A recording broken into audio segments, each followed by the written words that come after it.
मैं स्वयं भगवान हूँ। लेखक डॉक्टर हुकुमचंद जी भारिल। अपने में अपनापन। सम्यक दर्शन ज्ञान चारित्र ही सच्चा मोक्ष मार्ग है।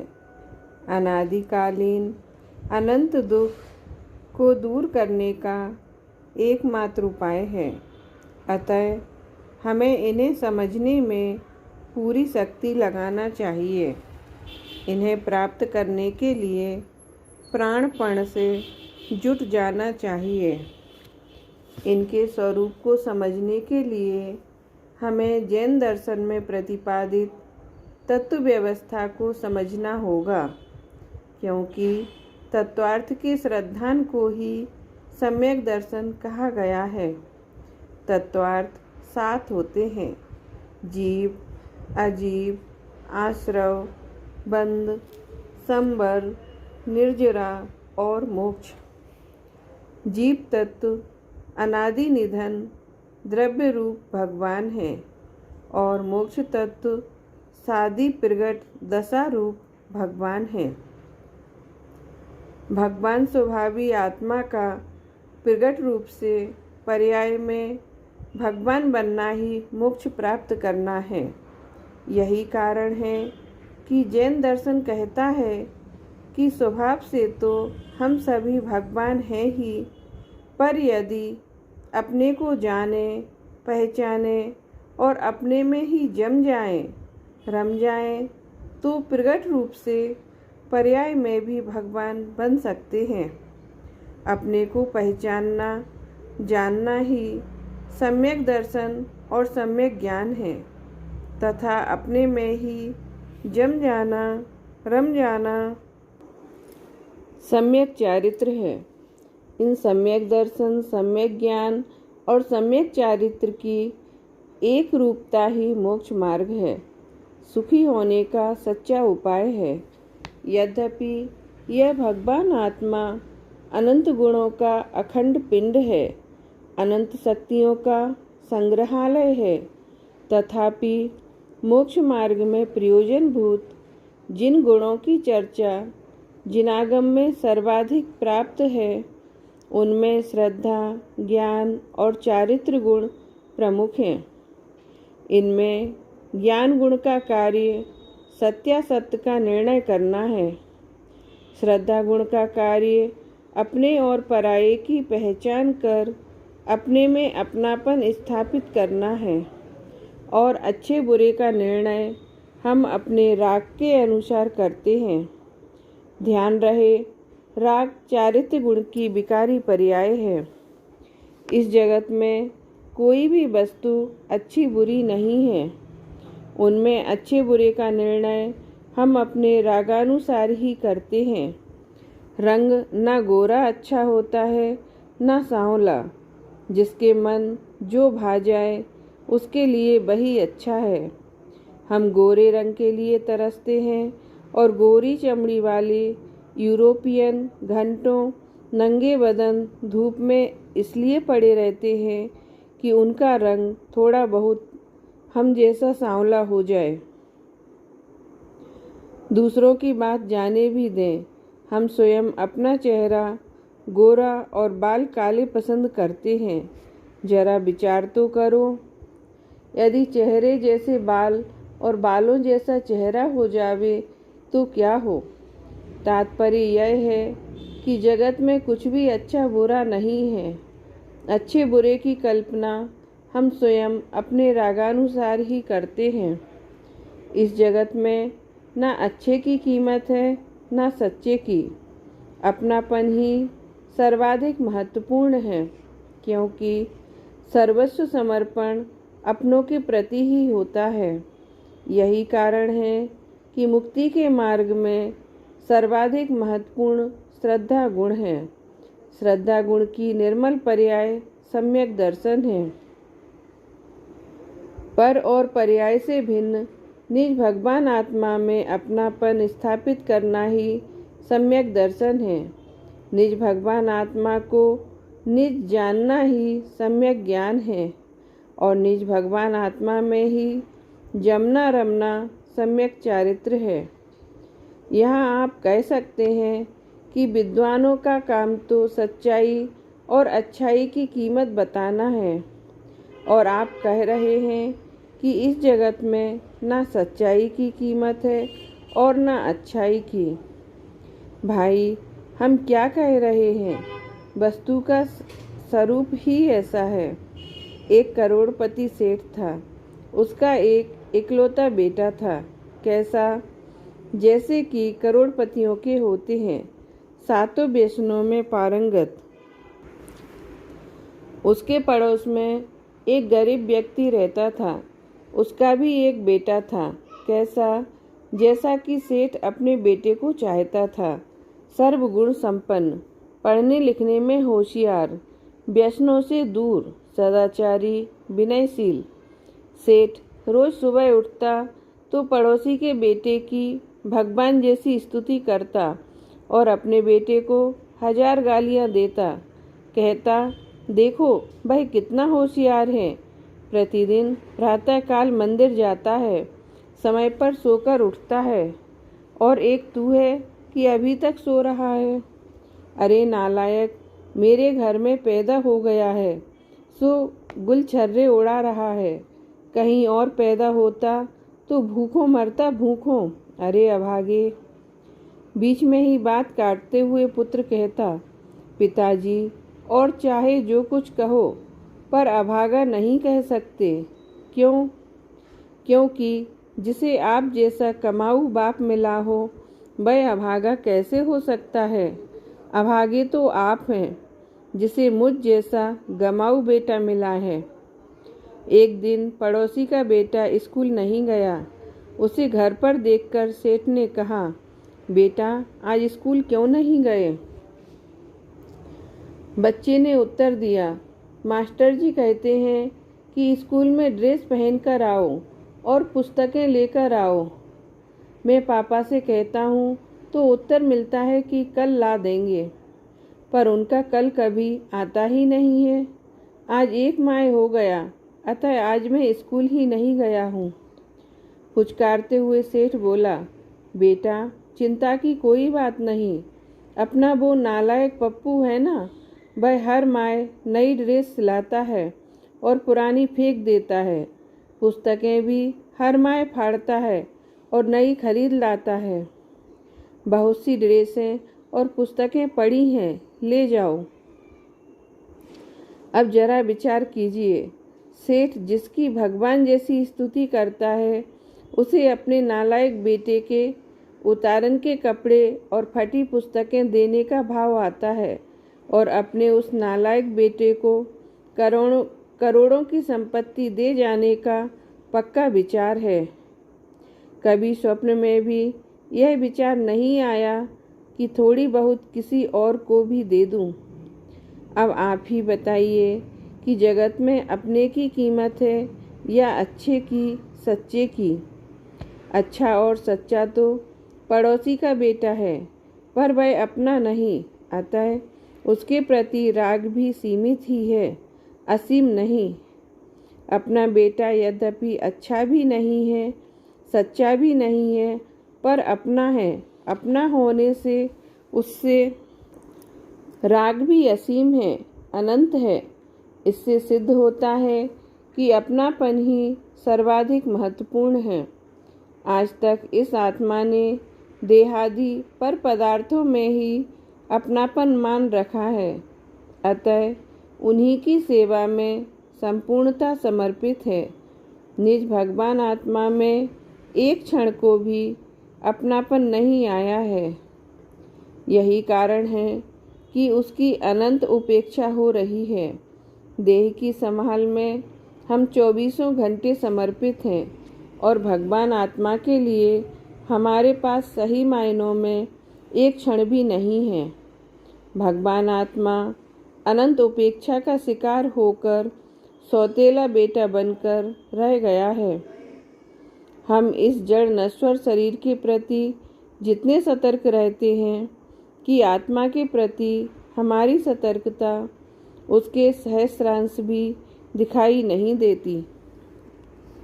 यदि यह जड़ शरीर अस्वस्थ हो जावे तो हम डॉक्टर के पास दौड़े दौड़े जाते हैं। जो वह कहता है उसे अक्षरशः स्वीकार करते हैं। जैसा वह कहता है वैसे ही चलने को निरंतर तत्पर रहते हैं। उससे किसी प्रकार का तर्क वितर्क नहीं करते। यदि वह कहता है कि तुम्हें कैंसर है तो बिना मीन मीक किए स्वीकार कर लेते हैं। वह कहे ऑपरेशन अति शीघ्र होना चाहिए और 1 लाख रुपए खर्च होंगे तो हम कुछ भी आनाकानी नहीं करते। मकान बेचकर भी भरपूर सीजन के समय ऑपरेशन कराने को तैयार रहते हैं। डॉक्टर की भरपूर विनय करते हैं। लाखों रुपए देकर भी उनका आजीवन एहसान मानते हैं। पर जब आत्मा का डॉक्टर बताता है कि आपको मिथ्यात्व का भयंकर कैंसर हो गया है, उसका शीघ्र इलाज होना चाहिए, तो उसकी बात पर एक तो हम ध्यान ही नहीं देते और देते भी हैं तो 1000 बहाने बनाते हैं। प्रवचन का समय अनुकूल नहीं है, हम बहुत दूर रहते हैं, काम के दिनों वीकडेज में कैसे आ सकते हैं, नामालूम कितने बहाने खड़े कर देते हैं। आखिर शरीर के इलाज की इतनी अपेक्षा और आत्मा के इलाज की इतनी उपेक्षा क्यों? इसका एकमात्र कारण शरीर में अपनापन और भगवान आत्मा में परायापन ही तो है। जब तक शरीर से अपनापन टूटेगा नहीं और भगवान आत्मा में अपनापन आएगा नहीं, तब तक शरीर की उपेक्षा और भगवान आत्मा के प्रति सर्वस्व समर्पण संभव नहीं है। सर्वस्व समर्पण के बिना आत्मदर्शन, सम्यक दर्शन संभव नहीं है। यदि हमें आत्मदर्शन करना है, सम्यक दर्शन प्राप्त करना है, तो देह के प्रति एकत्व तोड़ना ही होगा। आत्मा में एकत्व स्थापित करना ही होगा। देह से भिन्नता एवं आत्मा में अपनापन स्थापित करने के लिए देह की मलिनता और आत्मा की महानता के गीत गाने से काम नहीं चलेगा। देह के परायेपन और आत्मा के अपनेपन पर गहराई से मंथन करना होगा। पल रुधिर राध मल थैली की कस बसादी ते मैली, नव द्वार बहेगी निकारी, अस देह करे की मुयारी। कफ और चर्बी आदि से मैली यह देह मांस, खून, पीप आदि मलों की थैली है। इसमें नाक, कान, आँख 9 दरवाजे हैं जिनसे निरंतर घृणास्पद पदार्थ बहते रहते हैं। हे आत्मन, तू इस प्रकार की घिनौनी देह से यारी क्यों करता है? इस देह के संयोग में जो वस्तु पली भरी आएगी, वह भी मलिन मलि मूत्र में दुर्गंधमय हो जाएगी। किंतु रह इस देह में निर्मल रहा जो आत्मा, बहगे है श्रद्धे है बस ध्येय भी वह आत्मा। इस देह की अपवित्रता की बात कहाँ तक कहें। इसके संयोग में जो भी वस्तु एक पल भर के लिए ही क्यों न आए, वह भी मलिन हो जाती है, मल मूत्रमय हो जाती है, दुर्गंधमय हो जाती है। सब पदार्थों को पवित्र कर देने वाला जल भी इसका संयोग पाकर अपवित्र हो जाता है। कुएं के प्राशुभ जल और 8 पैरे शुद्ध घी में मर्यादित आटे से बना हलवा भी क्षण भर को पेट में चला जावे और तत्काल बमन हो जावे तो उसे कोई देखना भी पसंद नहीं करता। ऐसी अपवित्र है यह देह और इसमें रहने वाला भगवान आत्मा परम पवित्र पदार्थ है। आनंद का रसिकंद सागर, शांति का निज आत्मा, सब द्रव्य जड़ परिज्ञान का घन पिंड केवल आत्मा। यह परम पवित्र भगवान आत्मा आनंद का रसकंद, ज्ञान का घन पिंड, शांति का सागर, गुणों का गोदाम और अनंत शक्तियों का संग्रहालय है। इस प्रकार हमने देह की अपवित्रता तथा भगवान आत्मा की पवित्रता और महानता पर बहुत विचार किया है, पढ़ा है, सुना है, पर देह से हमारा ममत्व रंच मात्र भी कम नहीं हुआ और आत्मा में रंच मात्र भी अपनापन नहीं आया। परिणाम स्वरूप हम वहीं के वहीं खड़े हैं, एक कदम भी आगे नहीं बढ़ पाए हैं। देह से अपनापन नहीं टूटने से राग भी नहीं टूटता, क्योंकि जो अपना है वह कैसा भी क्यों ना हो, उसे कैसे छोड़ा जा सकता है। इसी प्रकार आत्मा में अपनापन स्थापित हुए बिना उससे अंतरंग स्नेह भी नहीं उमड़ता। अतः हमारे चिंतन का बिंदु आत्मा का अपनापन और देह का परायापन होना चाहिए। इसी से आत्मा में एकत्व स्थापित होगा, देह से भिन्नता भासित होगी। निज भगवान आत्मा में अपनापन ही सम्यक दर्शन है और निज भगवान आत्मा से भिन्न देहादि पदार्थों में अपनापन ही मिथ्या दर्शन है। अपनेपन की महिमा अद्भुत है। अपनेपन के साथ अभूतपूर्व उल्लिसित परिणाम उत्पन्न होता है। आप प्लेन में बैठे विदेश जा रहे हों, हजारों विदेशियों के बीच किसी भारतीय को देखकर आपका मन उल्लिसित हो उठता है। जब आप उससे पूछते हैं कि आप कहाँ से आए हैं, तब वह यदि उसी नगर का नाम ले दे जिस नगर के आप हैं, तो आपका उल्लास द्विगुणित हो जाता है। यदि वह आपकी ही जाति का निकले तो फिर कहना ही क्या है। यदि वह दूसरी जाति, दूसरे नगर या दूसरे देश का निकले तो उत्साह ठंडा पड़ जाता है। इस उल्लास और ठंडेपन का एकमात्र कारण अपनेपन और परायेपन की अनुभूति ही तो है। अपने में अपनापन आनंद का जनक है, परायों में अपनापन आपदाओं का घर है। यही कारण है कि अपने में अपनापन ही साक्षात धर्म है और परायों में अपनापन महाअधर्म है। अपने में से अपनापन खो जाना ही अनंत दुखों का कारण है और अपने में अपनापन हो जाना ही अनंत सुख का कारण है। अनादिकाल से यह आत्मा अपने को भूलकर ही अनंत दुख उठा रहा है और अपने को जानकर, पहचानकर, अपने में ही जमकर, रमकर अनंत सुखी हो सकता है। दुखों से मुक्ति के मार्ग में अपने में अपनापन ही सर्वाधिक महत्वपूर्ण है। एक सेठ था और उसका 1-2-2.5 वर्ष का इकलौता बेटा। घर के सामने खेलते खेलते वह कुछ आगे बढ़ गया।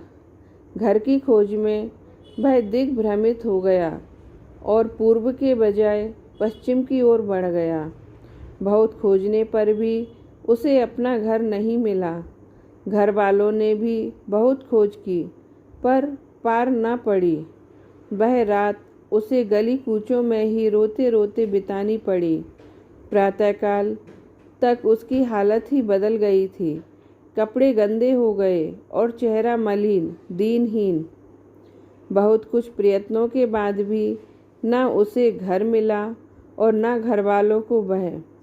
भीख मांगकर पेट भरने के अतिरिक्त कोई रास्ता न रहा। थोड़ा बड़ा होने पर लोग कहने लगे, काम क्यों नहीं करता?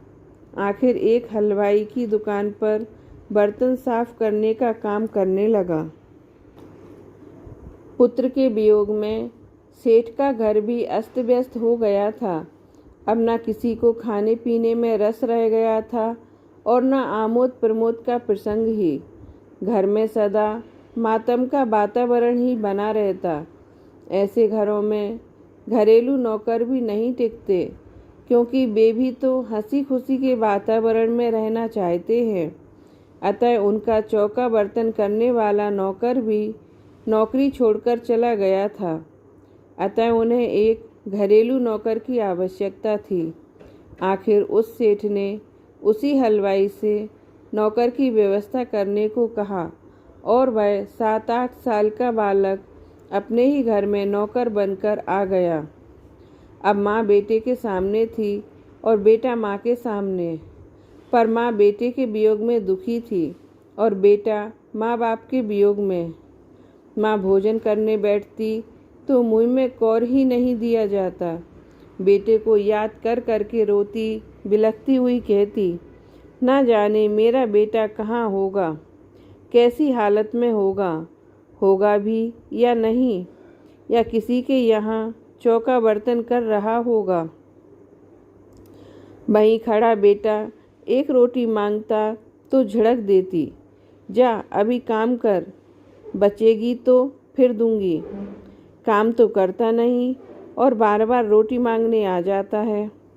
उसी बेटे के लिए रोती बिलखती और उसे ही रोटी मांगने पर झिड़कती। क्या है यह सब? आखिर वह माँ दुखी क्यों है? क्या कहा बेटे के अभाव में? बेटा तो सामने है। बेटे के अभाव में नहीं, बेटे में अपनेपन के अभाव में ही वह माँ परेशान हो रही है, दुखी हो रही है। उसका बेटा नहीं खोया है, बेटा तो सामने है। बेटे की पहचान खो गई है, बेटे में अपनापन खो गया है। मात्र पहचान खो जाने, अपनापन खो जाने का ही यह दुष्परिणाम है कि वह अनंत दुख के समुद्र में डूब गई है। उसकी संपूर्ण सुख शांति समाप्त हो गई है। उसे सुखी होने के लिए बेटे को नहीं खोजना, उसमें अपनापन खोजना है। एक दिन पड़ोसन ने कहा, अम्मा जी एक बात कहूँ, बुरा ना मानना। यह लड़का अभी बहुत छोटा है, इससे काम जरा कम लिया करें और खाना भी थोड़ा अच्छा दिया करें, समय पर दिया करें। सेठानी एकदम क्रोधित होते हुए बोली, क्या कहती हो? यह काम करता ही क्या है? दिन भर पड़ा रहता है और खाता भी कितना है, तुम्हें क्या पता? दिन भर चरता ही रहता है। बहुत कुछ समझाने पर भी वह सेठानी यह मानने को तैयार ही नहीं होती कि बच्चे के साथ कुछ दुर्व्यवहार किया जा रहा है। क्या है इस सब का कारण? एकमात्र अपनेपन का अभाव। कहते हैं माताएं बहुत अच्छी होती हैं, होती होंगी, पर मात्र अपने बच्चों के लिए। पराये बच्चों के साथ उनका व्यवहार देखकर तो शर्म से माथा झुक जाता है। यह सभी माताओं की बात नहीं है, पर जो ऐसी है उन्हें अपने व्यवहार पर एक बार अवश्य विचार करना चाहिए। एक बार एक दूसरी पड़ोसिन ने बड़े ही संकोच के साथ कहा, अम्मा जी मेरे मन में एक बात बहुत दिनों से आ रही है, आप नाराज ना हो तो कहूँ। बात यह है कि यह नौकर शकल से और अकल से सब बातों में अपना पप्पू जैसा ही लगता है। वैसा ही गोरा भूरा, वैसे ही घुंघराले बाल, सब कुछ वैसा ही तो है, कुछ भी तो अंतर नहीं। और यदि आज वह होता तो होता भी इतना ही बड़ा। उसकी बात सुनकर सेठानी जी उल्लसित हो उठी। उनके लाडले बेटे की चर्चा जो हो रही थी, कहने लगी, लगता तो मुझे भी ऐसा ही है। इसे देखकर मुझे अपने बेटे की और अधिक याद आ जाती है। ऐसा लगता है जैसे यह मेरा ही बेटा हो। सेठानी की बात सुनकर उत्साहित होती हुई पड़ोसिन बोली, अम्मा जी, अपने पप्पू को खोए आज 8 वर्ष हो गए हैं। अब तक तो मिला नहीं और ना अब मिलने की आशा है। उसके वियोग में कब तक दुखी होती रहोगी? मेरी बात मानो तो आप इसे ही गोद क्यों नहीं ले लेती? उसने इतना ही कहा था कि सेठानी तमतमा उठी। क्या बकती है, ना मालूम किस कुजात का होगा यह। सेठानी के इस व्यवहार का एकमात्र कारण बेटे में अपनेपन का अभाव ही तो है। वैसे तो वह बेटा उसी का है, पर उसमें अपनापन नहीं होने से उसके प्रति व्यवहार बदलता नहीं है। अपना होने से क्या होता है? जब तक अपनापन ना हो तब तक अपने होने का कोई लाभ नहीं मिलता। यहाँ अपने से भी अधिक महत्वपूर्ण अपनापन है। भाई, यही हालत हमारी भगवान आत्मा की हो रही है। यद्यपि वह अपना ही है, अपना ही क्या, अपन स्वयं ही भगवान आत्मा है, पर भगवान आत्मा में अपनापन नहीं होने से उसकी अनंत उपेक्षा हो रही है। उसके साथ पराये बेटे जैसा व्यवहार हो रहा है। वह अपने ही घर में नौकर बनकर रह गया है। यही कारण है कि आत्मा की सुध-बुध लेने की अनंत प्रेरणाएं भी कारगर नहीं हो रही हैं। अपनापन आए बिना कारगर होंगी भी नहीं। इसलिए जैसे भी संभव हो अपने आत्मा में अपनापन स्थापित करना ही एकमात्र कर्तव्य है, धर्म है। इसी प्रकार चलते चलते वह लड़का 18 वर्ष का हो गया। एक दिन इस बात का कोई ठोस प्रमाण उपलब्ध हो गया कि वह लड़का उन्हीं सेठ जी का है।